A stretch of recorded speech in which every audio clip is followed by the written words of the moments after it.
Really, he looks like he's got Irish in him. You believe No, it? I look like it, but no. Daniel, just say top of the morning to you. Come No, I don't want to. I don't want to appropriate a culture. All I right. think Good he's going morning, live. everybody. Thank you so much for being with us today. Today we have one of our mayoral candidates, Mr. Dino Martinez. Thank you so much for being with us today, Mr. Martinez. Well, good Mr. morning. Martinez is a United States veteran who served for over 28 years. He has worked as a coordinator for the Department of Defense and retired in 2002. Mr. Martinez, why don't you start off by telling us why you decided to run for mayor this year? Well, let me tell you, back in 2013, I saw a circus that El Paso was being, how could I say, led by. I saw money spent that should not have been spent. I think that the constituents of El Paso should have been given a more of a favorable chance to say what they wanted to. Then we see it again, what happened with that, what they call Chihuahua Stadium. I have yet to go over there. Then it comes down to our Cohen Stadium. They turn around, demolish that too, up to be favored for the families and the quality of life. But you stop and think about it. When you keep spending and spending for someone's idea, you need to turn around and talk to the people first. My interest is this: you're the most important people of El Paso, Texas, mainly the younger people, because you're the next leaders of tomorrow. Your greatest asset is those of us here who are trying to stop those who are spending your money in the future. We need to keep it to where you need it most. And I keep seeing runaway spending. I keep seeing attitudes in that area where people really don't respect one another at points. The mayor should always be respected. As the people respect the mayor and elected officials, so should others who work together with one another to prove to you that they are your leaders. They're not, they're not the tail, but the head, looking forward to doing greater things for you. So I just got sick and tired of seeing El Paso, Texas always falling behind because it seems like Dallas, Houston, Austin seem to look at us that way.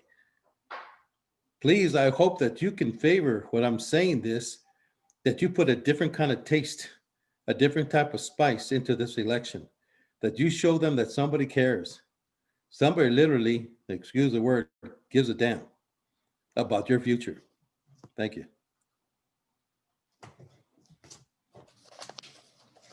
When the first question that I have for you are just about El Paso and want to get to know you a little bit better. So tell us, what are your three things that you love about El Paso?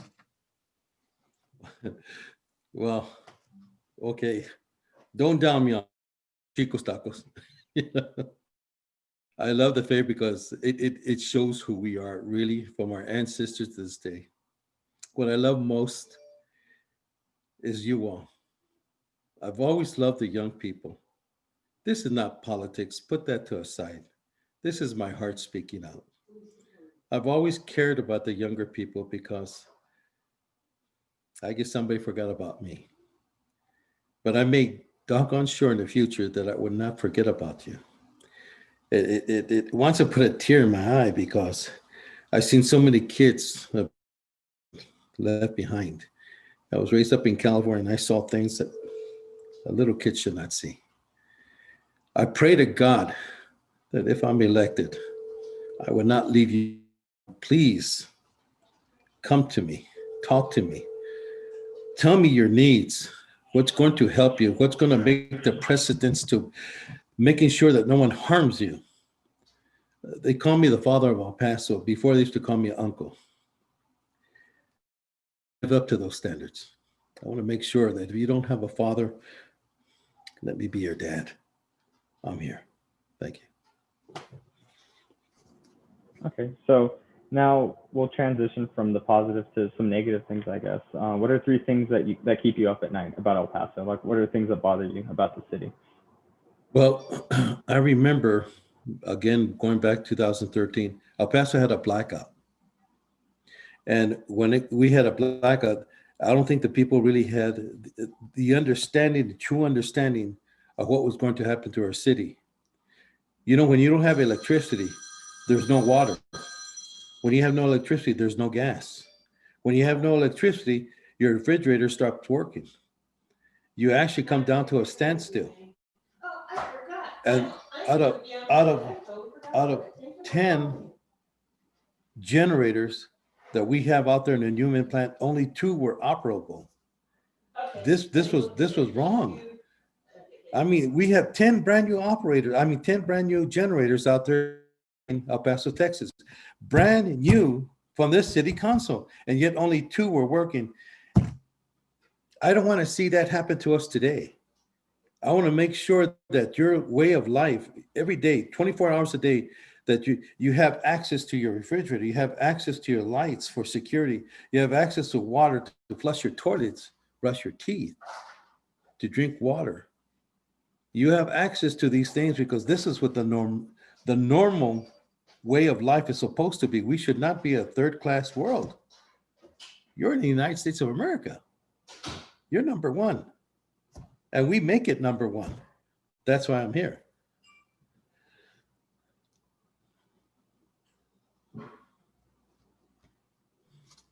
Well, you touched on it a little bit, but we would like to ask you, what are the 3 key initiatives that you would undertake to sustain small business community in El Paso after the pandemic subsides? Well, there's one thing that I'm asking all people to do is to go out there and don't sit there and wait for something to come to you. You go out there and you challenge it. Challenge yourself.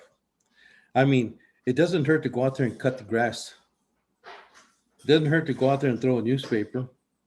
Doesn't hurt to go out there and ask someone if you can turn around and sweep up the parking lot or something. Or ask an older person, can I help you get groceries, If it's $1, $2, it's something because you did 2 things. You accomplished helping El Paso. Number 2, you accomplished putting money in your pocket. But go out there and make something happen. We just can't sit there and just watch ourselves just turn around and just dissolve because this COVID-19 is going to control us. We need to turn around and stand up to it. Stand up to it and turn around and make something out of this. If our parents back in the Depression, our older parents got through it, and they had maybe 90% less than what we got today, maybe in less than that. They made it happen. And that's why our parents who went to World War II, the greatest generation ever, made things work for us today. And that's for you all as well. That's what we're trying to accomplish. Make something happen. Do not sit there and wait for something to come back to you. The stimulus package that they're going through right now out there at the House of Congress and with our president, we shouldn't have to wait for that. We need to go out there and turn around and start helping each other out. Your neighbor needs help. Everybody needs help. One way or the other, there's a way to make money. Okay, so you touched on how individuals in El Paso can help each other, but how exactly, as mayor, would you help the small business community that's dealing with the pandemic and are struggling to stay open? Would you undertake any policy initiatives as mayor, or would you steer any policy to help them, with your power as mayor? We have that CARES Act that's come through. If we can help our small businesses with that, that would be a great thing. But I would concentrate mostly on the people who are hungry. Those are the people that need help, even those that don't have medical. But what we have is best used to what's most directed to the important issues that come up front to us. That's what needs to be done to help El Paso, not spend the money on frivolous, stupid things that just don't make sense, maybe to those who are elected, but not to the people of El Paso. You come first. Yes, and well, I guess our next questions kind of switched gears a little bit, and I wanted to ask you, in the light of the massive protests throughout the country in cities such as Seattle and Portland, the demand for defunding the police departments, what are your thoughts on the El Paso police budget, and should they be defunded? Well, I'm military. And my military thing always states this: as an airborne ranger, we leave no one behind. Our number one goal was to do our job. And by doing our job, we don't have principals saying, well, you shouldn't have done this and you shouldn't have done that. When the time comes for an emergency, we react to that emergency. The number one thing is to protect the people all around you or to get the people out of that situation. It doesn't matter what happens to us as Rangers. Don't worry about us when we get you out, even though we may not make it through. But our number one job, as like the police department, is to get you out of there or to help you, support you. You know, I don't know if people don't really realize this. When you have riots, when you have protesters, when you have people that are context, out of character and out of becoming, we have a lot of people in our country that are mentally not right. We have a lot of mental issues here in El Paso, Texas. People don't seem to turn around and take an ear to that to listen or to watch what's going on. There's a lot of crazy people. I don't know if you ever noticed, if you're in college, community college, or you're in high school, somebody starts acting stupid. I mean, really stupid. Stop and think if they put that into an act of violence to hurt someone. You have no idea and imagine how bad that can be. That's what the police department has to face. We're talking about when you're my age, and I'm looking at you all as my children and your police officers, you can rest assured I'm concerned about that, what's going to happen to you, because you're going to be facing those kind of people who are not normal in El Paso. We don't see that. We don't hear that. We only know that what we see when somebody got blown away, got killed, or got hurt. But look at the other side of this. There's a dark side, an ugly dark side. And you know what? We don't have the facilities or the people who are supporting these mental people. So guess what? It's a turn on for them to be out there protesting. And we saw a good picture of what happened when Atifa was out there. Okay. So it sounds like you're touching on, I guess, mental illness and the types of people that police have to deal with. Would you support, putting more money into the police department, with social services to deal with people like that? Well, Or do you think there's another way to address it? Social services, yes. We got to get a lot of people involved. It starts at home because that's where they come from. I have a way, there's a two-part thing of reforming the El Paso Police Department. Ranger style, military. Now, I was talked bad about this, that how do you connect those two? Trust me, how do you think the SWAT team came about with all throughout our nation? That's how it came about, that something had to be done to better handle the situation. That's what I'm trying to do. People are attacking me saying, well, it's going to cost a lot of money to turn around because I suggested acting commissioners. They said it's going to cost us this and this in our budget. No, it's not. Because once our chief of police retires, where do you think the money's coming from? So it didn't touch a cent on anybody's pocket. It remains the same. The reason I say acting, because the guy is going to have to, or the guy and the lady are going to have to turn around and take in what happens in the issues of El Paso Police Department. And they're also going to answer to not just myself as a mayor, but to the manager, the city manager. We're trying to put things out where we can better curtail this and tailor it to where everybody can come together with this. But the El Paso Department is an outstanding police department. It's just some people that dislike the El Paso Police Department altogether. Now, for social services, that we need to get involved with these people who are getting a little, how do I say, out of hand. Let us stop it now, if it's possible, to start getting more money in from the federal government and from the state of Texas to help us through this, because our taxes are exhausted. I hope I answered this right, but I try to do my best, to help in every way that I see it at my age. I've all been watching this since I was a child. And you touched on, the work that the El Paso Police Department does. I think majority of El Pasoans would agree that they are competent and they do serve the community well. But if a situation occurred in which an El Pasoan was severely injured or killed because of police brutality, similar to, a situation like you saw in Minneapolis with George Floyd, and it attracted wide-scale media coverage, with protests and everything. How would you handle that as mayor, and how would you, deal with it? Okay, I wouldn't just handle that the police officer gets who did this, who committed this. I'm going all the way from the sergeant to the lieutenant to the captain. They all get fired because they had failed the people. They had failed the SOP, standard operating procedures, that wound up with an individual getting killed. Somebody's going to have to answer, and not one person. I'm talking about this as the domino effect. I want the people to understand when I walk in there, things are going to get done, and they're going to get done the right way. A man does not have to put a knee in a man's neck. He does not have to put it on his back spinal cord.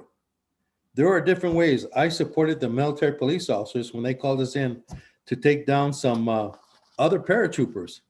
And these guys, let me tell you, are bad to the bone. They wound up taking out 7 military police officers as we were coming in. We were told at a moment's notice, we flew in within 24 hours. We had most of our equipment there to take care of these guys. And there was 45 pistols that were taken away from the MPs. We handled the situation within 20 minutes. When they looked at us, that airborne unit, they realized who they were dealing with, the 101st Airborne Division, Screaming Eagles. When we walked in, Colin Powell was our commander. If anyone knows who Colin Powell is, that's the general that whipped butt out there in Desert Storm. Colin Powell, when we walked in, we did everything by the book. And that's exactly what I'm trying to emphasize when it comes down to not just our police department, but those who have anything to do with our public in that manner. When I take them through, they're going to understand why a soldier is a soldier that is decorated as an airborne ranger or a Green Beret. We don't have to turn around and emphasize by showing off what we can do to an individual, because automatically that person now is no longer the arresting individual. He now becomes the example of what's going to happen in the future. And that must not be that way. It can't be that way. It is a human being we're dealing with here, not an animal. If it was a bear or a lion or whatever, this is an animal, a human being. Yes, he may have had a weapon or something, but good God, do we have to turn around and snap his neck? Do we have to put this guy in a coma? There's no reason for that. There's humanity, and we must think with that emphasis first. At the same time, danger. If the individual has a weapon, open fire. You have no other choice. But when it comes down to holding this individual for an arrest without breaking their neck or paralyzing them, that's when they're going to have to answer to me. Well, here at the Chamber, we're very excited to have the Amazon Distribution Center. I'm sure you've heard of it. It's going to be bringing in a lot of jobs to the city. And if elected, what other initiatives would you propose to recruit companies that offer high-paying jobs to El Pasoans? Well, I'm happy that you brought that up because I was brought up in Oakland, California. Outside on the skirts of Oakland, we have ports. It's called the Bay Area. We had ships coming in from all over the world. And I would see these things coming through, and I said, "What's that?" And my brother says, "Sony." "What's Sony?" And I looked at it like I was dumb or something. Well, we all know what Sony is. We know that Japan deals with a lot of stuff here that we ask for, and they build it good. These are radios and etc., stereos and all that, iPhones, smartphones. Anyway, PlayStation 5. But it's important. Did you know that we have almost the near same thing here in El Paso, Texas, and nobody doesn't see it? We have a super highway, a super freeway. We have everything intersects El Paso through I-10, Interstate 10. You know how powerful Interstate 10 is? You know how many 18-wheelers come through here? We could build warehouses just for them to turn on and store the equipment or what they're taking, their loads, their payloads. They come in, they come out. There's one way right there. Warehouses up to the fact. Security. We have areas where we can turn around, use rental vehicles, for instance, to turn around and support these truckers when they turn around, bark and disembark. We have just very few that work on this, but nobody's paying attention to this. I wish if El Paso could take an interest, we, with our tax dollars, could use that ports, our own home ports, exports right there. We could build up our economy. I mean, 100-fold. It starts off small, but it starts getting bigger and bigger and bigger. As soon as the word of mouth, the word of what people can do when it comes down to saving money, to making money, we are that port. Well, super port. Okay. So touching on that, I-10 is very long. I think it stretches from California to Florida. The first industry that comes to mind to me, like from California, is tech. If you could utilize I-10 to bring, a new industry into El Paso, what kind of industry would you target? Would you target like a tech company, or maybe, I don't know, manufacturing? What industry would you like to see come to El Paso? Well, I was brought the industry called Man's Manufacturing. We used to make pants and jackets and stuff. We had people on the other side of the border, mostly, that were working there. The industry. I didn't mind working there. Excuse me. And I was just right out of high school and helping out my mom. There's 11 brothers and sisters. And that was just one of the first times I started working. But I found it very interesting to start off. I never worked anywhere else but there. And then eventually I wound up with working with Weaver Scopes, making periscopes. I mean, scopes for the soldiers out there in Vietnam. And eventually I wound up there myself. But the case I'm trying to say is, it was very interesting to me that somebody took time to give me not only that I would get paid for, but that I would excel with. The lady that was in charge of that place, mind you, she had been there for almost 30 years. Her name was Lupe. She turned around and told me, I'd never seen anyone like you work so hard. When you have 11 brothers and sisters and all we are eating is just frijoles and tortillas, and sometimes we're not. You work hard.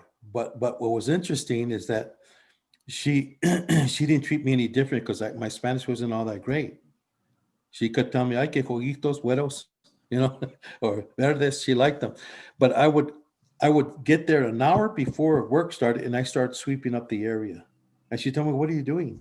I said, "It's okay, Lupe. I got to do something because I get nervous right before I work."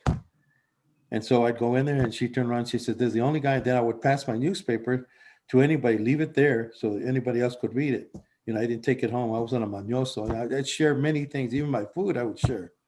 But the thing is what I'm trying to say is, working as a plumber, as a carpenter, as an electrician, these are jobs that people can't look away from because it pays very well. An electrician, for instance, this guy is, he's loaded in his pocket. A plumber, let me tell you, back in 1980, if you tried to replace a sewer line from the house to the street, it cost you $1,000. You know how much it costs today? $1,000. So imagine the difference of what it is. It's just a matter of wanting to stink like poop, because every time I stink, I think to myself, my children are no longer hungry and they're going to be looking good, because it doesn't matter. What matters is what you do for your family, what you do for yourself. And if you're not happy with your job, you just can't go out there. Well, I don't want to work at McDonald's. No, I don't want to go work over there at Whataburger. No, you can't be doing that. You're a man. God made you a man to grow up. You need to turn around and tighten up your belt and say, today I stink, tomorrow I don't. But I'm bringing home the check. But as long as my happy, the bills are paid, the food is there, hey, and we got money in the bank, we're doing great. We can't always turn around and be special to have a college degree, because not everybody can afford that. Can you imagine how much money you're going to have to pay back because of the money you borrowed to go through it? Imagine what it takes to be a man and make money. College isn't necessarily for everyone. And I'm going to tell you something else. The rich need those guys like us who did those trade work to get them out of it. A doctor charged, he turned around and told me he was having a Christmas party. And he had four, okay, this is a mansion, four bathrooms. The main was stopped up. I went up there. He turns around and says, can you help me? I wasn't his patient. So I stopped it and everything else. Now, mind you, in my bill, he charged me $600 just to see him. And he says, well, how much is it going to cost me? I said, it's going to cost you $600. What? I said, yeah, doctor, there's another side to you. You get paid well because you went through college, but we also get paid well for getting dirty. So guess what he did next time? He didn't charge me. Next time he had a party, it wasn't a Christmas. I didn't charge him either. We have to meet each other at a point of where we start. I'm so glad you touched a little bit on wages and money overall, because my next question is a bit theoretical, and it's just asking, if city council received $1 million grant for the city to use, how would you decide to use it? Well, you got to think about it in a business way. Everybody can spend money, but not everybody can save money. You got to use money to make money. By bringing up a business, it brings in money. You probably won't see anything for the first, 6 months, maybe 2 years. After the fact, holy moly, you see all kinds of money coming in after a while. But we all have to sacrifice in order to make money. I started off with 70 cents an hour. Today, on the work that I would do, now pays $32 an hour. I didn't know any difference. All I know is I wanted my mother to be fed. I wanted my brothers and sisters to be fed. When it comes down to survival, you do the best you can. El Paso, Texas should never, this is my view, should never be under $10. We need to be making $15 or more. You know why? Years ago, if you had a problem with an emergency, you went right straight up to Thompson General Hospital. It was taken care of. It's not like that anymore. Now, I'm saying to all the businesses, I hope you businesses are listening to me. You need to start paying for the health insurance to your employees. They are not your slaves. They are not free workers of the third world. This is the United States of America. You need to take care of them like they're your family, because after a while, that's what it's like. They're children. They need to be taken care of, and they're growing up to do the best they can for you. If you don't care about them, I pray to God I become a billionaire. I'll take care of them. Thank you. Yes. So earlier you spoke about meeting each other in the middle, the importance of working together. But today it seems like politics are becoming very polarizing. You know, every year they become more polarizing, which discourages many people from, engaging in government and the political process. What would you do to mitigate the division and encourage more people to become involved in politics? Okay, you remember who you are. You're an American. America doesn't sit back to see what's going to happen to it. It reacts. It reacts with an idea, with a courageous one. Like I said, we're talking about sacrifice. I think you've seen enough. It's time to come on and become a doer. Excuse me. When I couldn't help my mother out too much anymore, I entered the military. You have to look, you have to seek. If you seek, you'll find it. If you ask, it'll be given to you. If you knock, the door shall be open. You need to go out there and seek as a human being. Like I said, don't sit back. Things don't come to you. You got to go ahead, move ahead. You know, one naval ship out there in the middle of the ocean gets nowhere. But if it starts its engines, it's going somewhere. Now, you need to get out there and make something happen. You can't stay behind. The politicians, remember this. Yes, I said it. They're all liars, every single one of them. They all lie through their teeth. Why? Because the advantage is to get something from you. My proof is in the pudding, my job. That's why I'm telling you my history of who I am. People who worked with me out there at White Sands will tell you who I am. They didn't like me in the beginning. I won't turn around and emphasize why. Well, it happens to do that their ladies like me. I was a tall widow, and they were small and short. So I'll just start end with that. But the point is, I wasn't after anybody's lady. I was just me, doing my job. Somebody has to get out there and get the work done. As a Vietnam veteran, I guess what was wrong was I was prideful. People laughed at us, they treated us bad. Gotcha, we didn't have no parade. So I wanted to show America we don't stop being soldiers. We continue on to reflect the best of America that's in us, each and every one of us.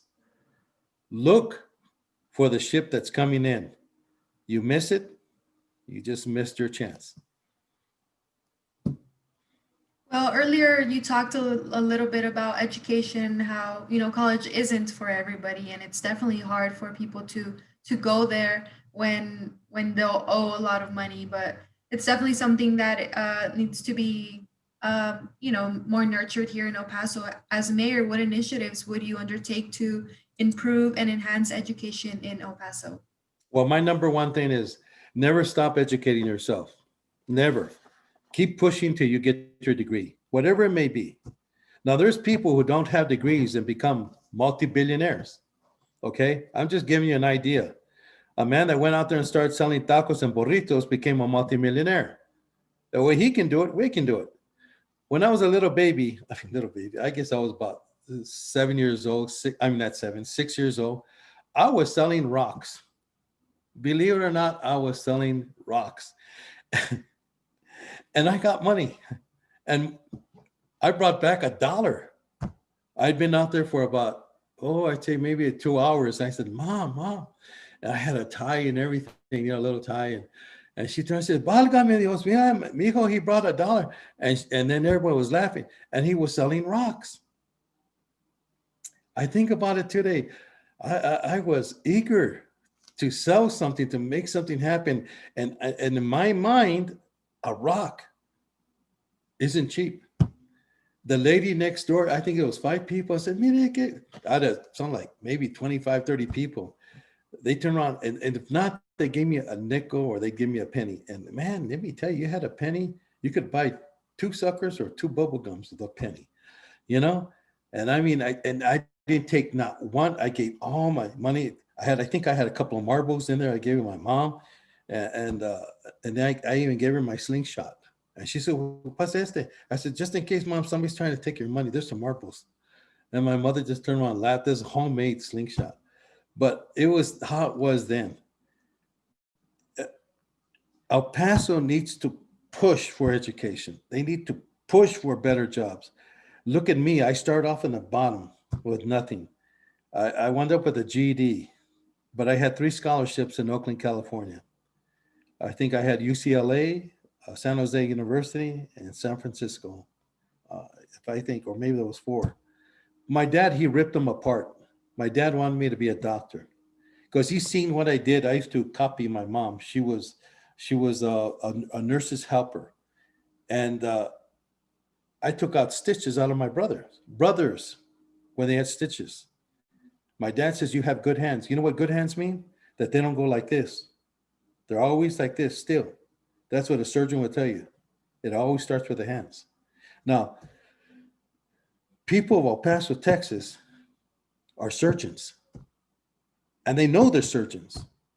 But the point is, I mean, they haven't quite convinced themselves that the education is better. Me at the bottom, I had to prove to the guys who had that education that I can be just as good as they can. Not taking anything away with them, but working together.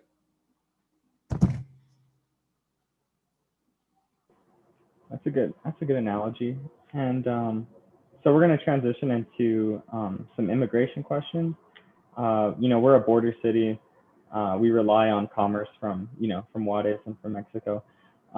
Due to the pandemic, there's been a restriction on non-essential travel, which has harmed small businesses.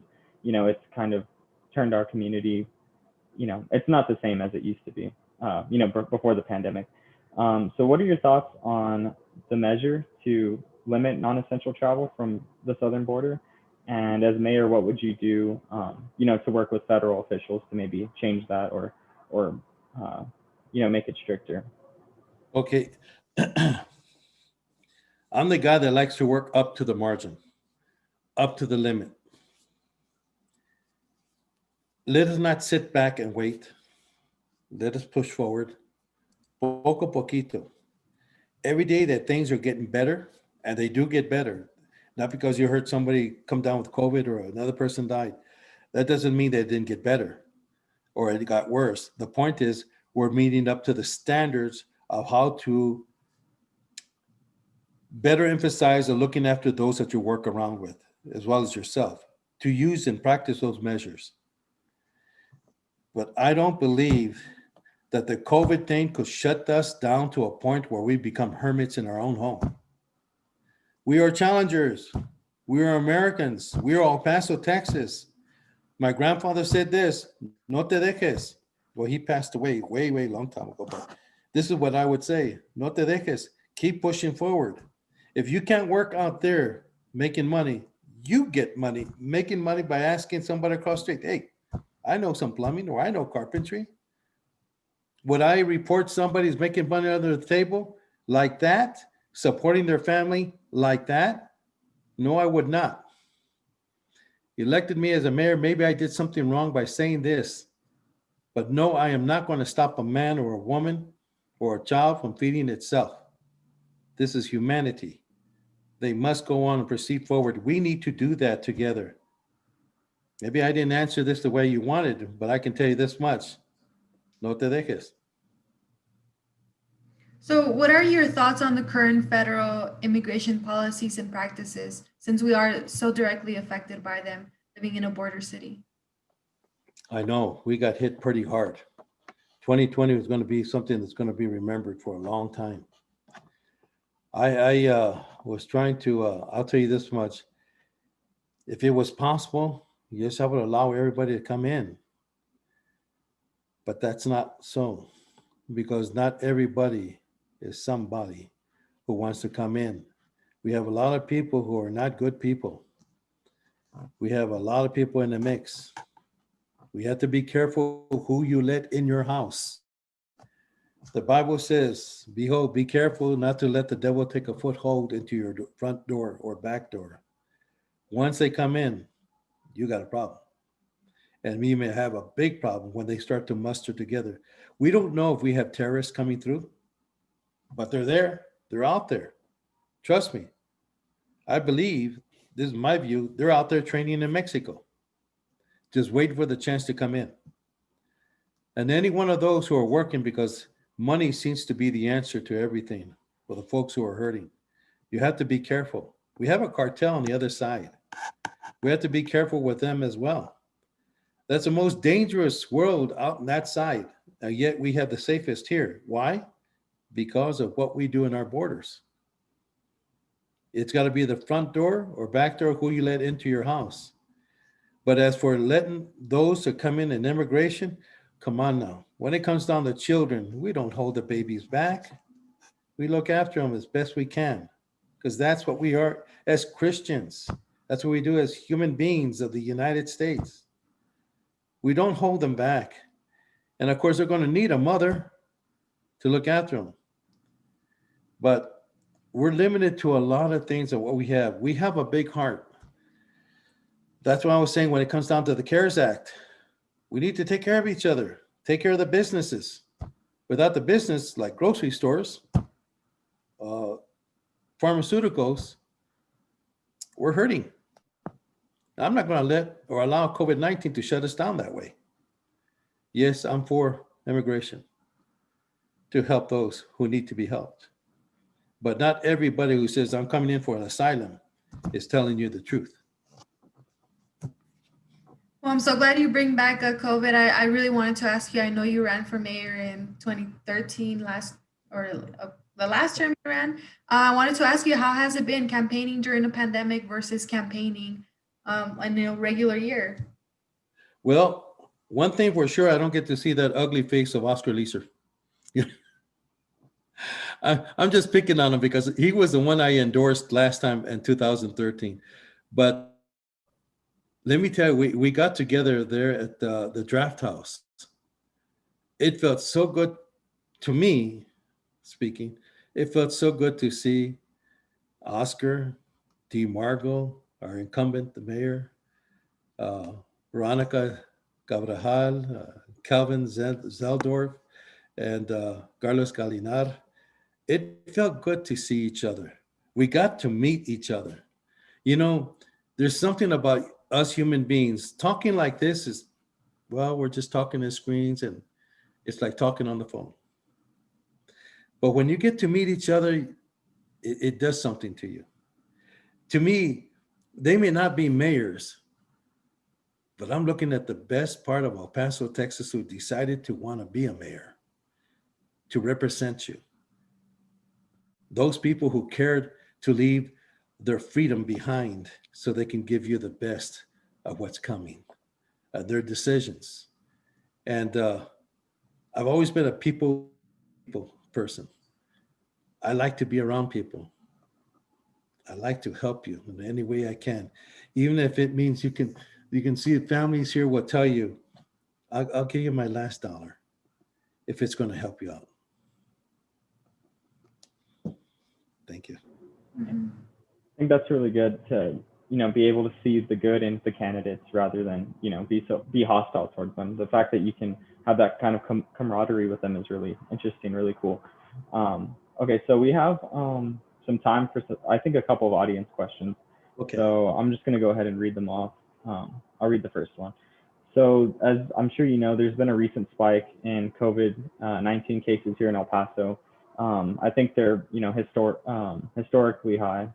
I mean, for the pandemic, they're record highs. Why do you think this is occurring? Would you attribute this spike to a specific industry? What would you do to curtail it as mayor? Would you support another lockdown or, something like that?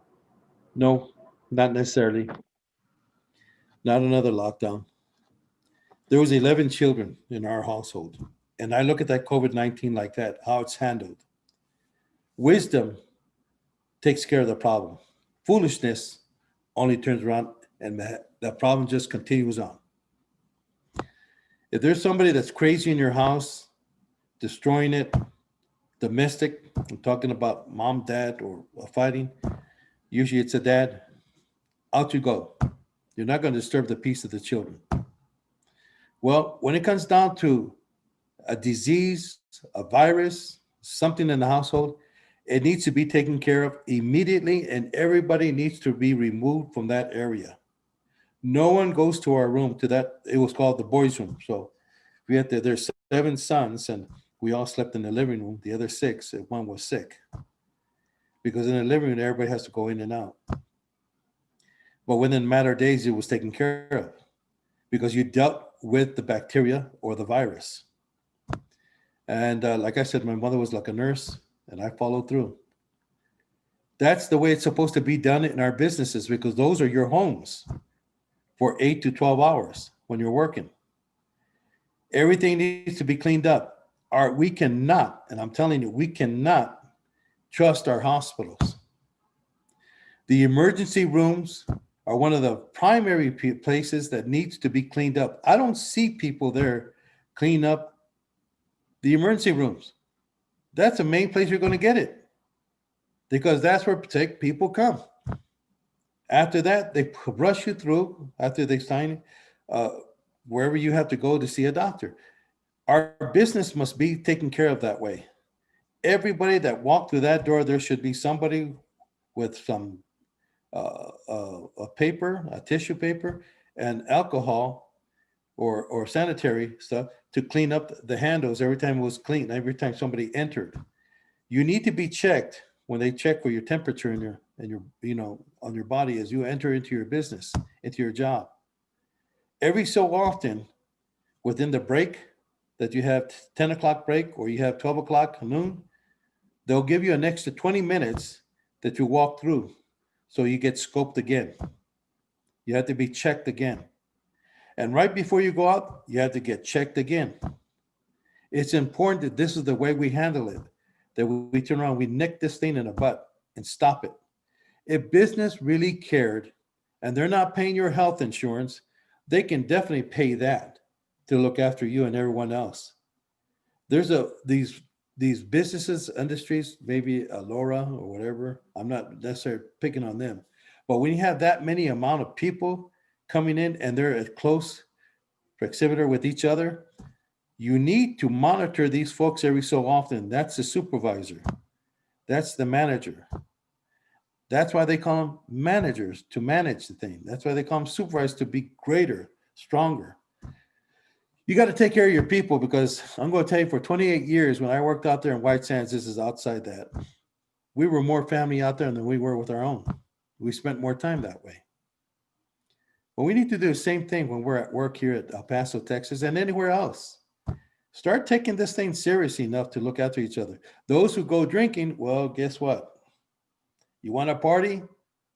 You're going to wind up in your own party in your own bed with a breathing tube down your throat. You got to think again. Girlfriends, boyfriends, start thinking about each other as well. If you really love her, you really love him, this is the time to show how much you do. Okay, and I think that's all the time we have for the audience questions. We got through a lot of questions, so I'll give you a chance to give some closing remarks or talk about anything we didn't touch on, anything you want to say to the public, to our members. I'll let you do that right now. Okay, folks, I want you to listen to this. For the longest time, you've been having the wrong kind of people running your city. Yeah, they do the job, but either they're highly paid or they're underpaid. You have people who have attitudes, who are not working together. My thing is to turn around and clean up the swamp. I have a big heart for the military because we took care of each other. The most dangerous way or in a peaceful way. I'm not saying that we should be military, but what I am saying is this: we need to handle each other like family. We need to turn around and bring trust again, because you asked Daniel, if you ever had a girlfriend, what's the first thing she says? Can I trust you? Because the girls always get stomped on. They always get beat up. Like my mom. The dad walked out and left us behind. But I can say this: give me the chance to turn on and start cleaning up the swamp, folks. I can't be the father of El Paso if you don't allow me to. Somebody's got to turn on and take the dirty work. And there's going to have to be a tough guy. And the one thing I said to Sheriff Wiles, there's a new sheriff in town. I'm here. Thank you. Okay, and that concludes our election chat with Mr. Dean Martinez. We wish you the best of luck the rest of the way on through this campaign, and we hope you stay safe and get through this pandemic like everybody else is trying to. One more thing, guys. I love you all. I always will. Even if you don't choose me, Dino Bambino is still here. I won't forget you. Thank you. And thank you for this honor. Oh, thank you. Thank you for joining us.